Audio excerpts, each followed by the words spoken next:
شراب پینے کا اگر آپ سائنٹیفک دیکھیں تو اس کے فائدے بھی ہیں کچھ. تو اللہ پاک نے منع کیوں فرمایا کہ شراب نہیں پیو؟ اللہ پاک ہمیں فائدے سے کیوں روک رہے ہیں؟ اللهم صل على سيدنا محمد يا رب صل وسلم دائما ابدا على حبيبي.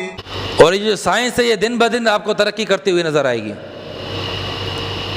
آج سائنس روح کو نہیں مانتی، آج سائنس قبر کے عذاب کو نہیں مانتی، کیونکہ سائنس کو جو ہے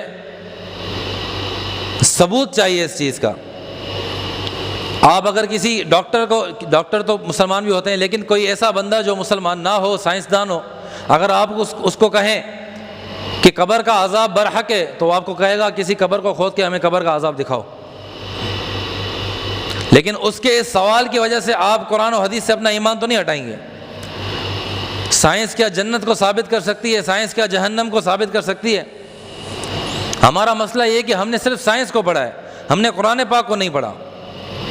ہماری ساری زندگیاں گزر گئی لیکن ہم نے قرآن پاک کو کبھی ترجمے کے ساتھ نہیں پڑھا، قرآن پاک کی کبھی تفسیر کو ہاتھ نہیں اٹھایا.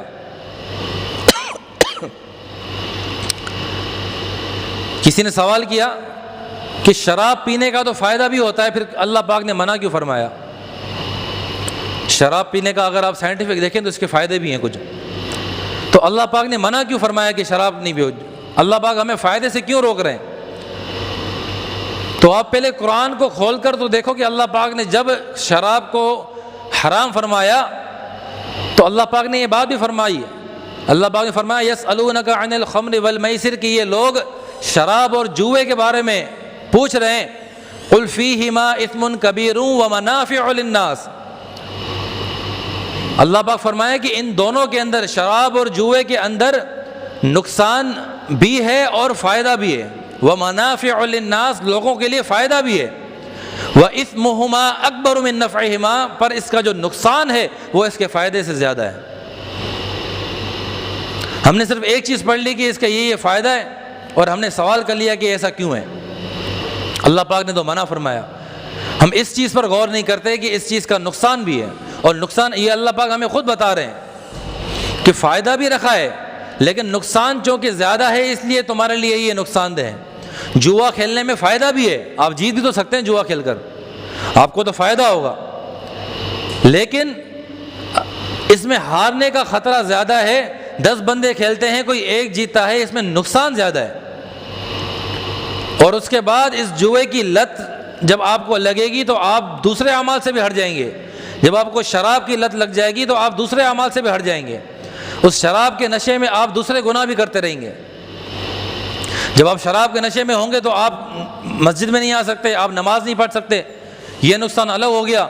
آپ اپنی ذمہ داریاں پوری نہیں کریں گے جب شراب کے نشے میں ہوں گے، یہ نقصان الگ ہو گیا. بہت سارے نقصانات ہیں. تو ہم نے جو اپنا ایمان رکھنا ہے وہ قرآن و حدیث پر رکھنا ہے. ہم نے جو ہے سائنس پر ایمان نہیں رکھنا. سائنس کو نہ ماننے کی بات نہیں کر رہا، سائنس کا سہارا لینا چاہیے. جو بندے غیر مسلم ہیں، جو اسلام کو نہیں مانتے، ان کو سمجھانے کے لیے اگر آپ سائنس کا سہارا لیتے ہیں تو بہت اچھی بات ہے، ان کو آپ سمجھائیں. لیکن ہمارا ایمان سائنس پر نہیں ہے. کل کوئی سائنس اٹھ کر کوئی ایسی بات کہہ دے جو اسلام کے خلاف ہو تو ہم سائنس کے ساتھ نہیں جائیں گے، ہم اللہ اور اس کے رسول کے ساتھ جائیں گے.